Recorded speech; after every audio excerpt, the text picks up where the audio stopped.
આજે 12મી ઓગસ્ટ 2026 બુધવારના દિવસે આજના ચિંતનમાં તમામ સંતો હરિભક્તોને મારા સાષ્ટાંગ પ્રણામ. જય સ્વામિનારાયણ. આજનું ચિંતન નંદ સંતોના કીર્તનો, મર્મ અને રહસ્ય. હરિભજતા સુખ હોય સમજ મન, હરિભજતા સુખ હોય. હરિભજતા સુખ હોય સમજ મન, હરિભજતા સુખ હોય. હરિ સમરણ બિન મૂઢ અજ્ઞાની, ઉમર દીની કોઈ, સમજ મન હરિભજતા સુખ હોય. આ પંક્તિ અને આ પદને લખવાવાળા છે જેના જીવનની અંદર ભારોભાર ત્યાગ સમાયેલો છે. જેઓ આધ્યાત્મિક રાહ પર ચાલી રહ્યા છે, જેમણે દેહ સુખનો ત્યાગ કર્યો, માન મમતા અને અહંતાનો ત્યાગ કર્યો, પ્રશંસા પ્રમાણપત્ર અને પુષ્પના હારનો ત્યાગ કર્યો, જેના શરીર ઉપર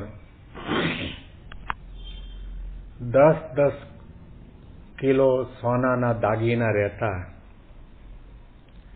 રાજા મહારાજાઓ જેનું સન્માન બહુમાન કરતા, એવા સદગુરુ બ્રહ્માનંદ સ્વામી પોતાના જીવનની અનુભૂતિ આ પદની અંદર લખી રહ્યા છે. જો સોના દાગીનામાં, આભૂષણોમાં, માનપાન અને સન્માનમાં, દુનિયાની વાહવા અને પ્રશંસાની અંદર જો સુખ હોત તો એ બધાને ઠોકર મારીને, બધાનો ત્યાગ કરીને પ્રગટ પ્રભુ એવા સહજાનંદ સ્વામી મહારાજની શરણાગતિ સ્વીકારી ન હોત. સહી રૂપની અંદર એમણે સમજાયું છે. ભગવાન સહજાનંદ સ્વામી મહારાજની શરણાગતિ સ્વીકાર્યા પછી તેઓ ઘણી વખત કસોટીની એરણ ઉપર ચડ્યા છે. મહારાજે એવા આકરા અને કપરા પ્રકરણો ફેરવીને બ્રહ્માનંદ સ્વામીને ખૂબ તાવ્યા છે. જેની હાથી ઉપર સવારી નીકળતી, જેને રાજા મહારાજાઓ મોટા પ્રમાણપત્ર આપીને સન્માન કરતા, એવા બ્રહ્માનંદ સ્વામીને ભિક્ષા માટે ઘર ભટકવું પડતું. અજ્ઞાની અને દ્વેષી લોકો એમના નાક કાન કાપવા માટે પણ તૈયાર થયેલા. એવી પરિસ્થિતિમાં પણ એમને જે સાચી શાસ્ત્રોક્ત વાત સમજાણી હતી એનો ત્યાગ નથી કર્યો, મનગમતું નથી કર્યું, દેહના સુખનો વિચાર નથી કર્યો. એમને સમજાવ્યું છે કે આત્મામાં સાચું સુખ છે અને એ સુખને પ્રાપ્ત કરવા માટે પ્રગટ પ્રભુની શરણાગતિ સ્વીકારવી, એમના ગમતા પ્રમાણે, મરજી પ્રમાણે, રુચિ પ્રમાણે, આદેશ પ્રમાણે જીવન જીવવાનો પ્રયત્ન કરવો અને એમનું ભજન કરવામાં જ આનંદ છે. જ્યાં સુધી દેહનો સુખનો ત્યાગ નહોતો કર્યો ત્યાં સુધી એ માન સન્માનનું ભજન થતું હતું. લોકોની વાહવા અને પ્રશંસા અને પ્રમાણપત્રોનું ભજન થતું હતું. એ બધાનો ત્યાગ કર્યા પછી કપરા પ્રસંગોની અંદર પણ તેઓ અખંડ આનંદમાં રહ્યા છે. મહારાજના ભજનનો, મહારાજની ભક્તિનો, સાધુના નિયમ ધર્મનો ત્યાગ નથી કર્યો. એવા મહાન સંત પ્રેમાનંદ સ્વામી, મુક્તાનંદ સ્વામી, નિષ્કુળાનંદ સ્વામી, બ્રહ્માનંદ સ્વામી જેવા સંતોનો આપણે આજના ચિંતનમાં સત્સંગ કરી રહ્યા છીએ. હરિભજતા સુખ હોય, સમજ મન હરિભજતા સુખ હોય. હે મન, તું સમજી લે, નક્કી કરી રાખ, પ્રકૃતિ પુરુષ સુધી તમામ વિષય સુખ રાખના પડીકા જ્યાં સુધી નહીં મનાય ત્યાં સુધી ભગવાનના પ્રગટ સ્વરૂપમાં પ્રતીતિ નહીં આવે,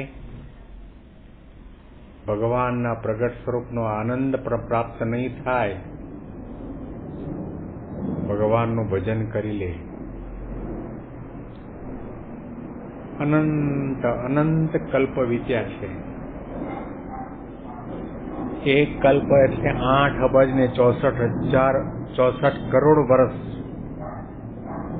એવા અનંત કલ્પની અંદર અનંત જન્મ લીધા છે. દેહનું ભજન કર્યું, જગતના પંચ વિષયનું ભજન કર્યું, સત્તા સંપત્તિ અને વિષય સુખના માટે આપણે વલખા માર્યા છે.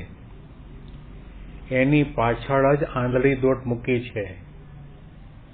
અને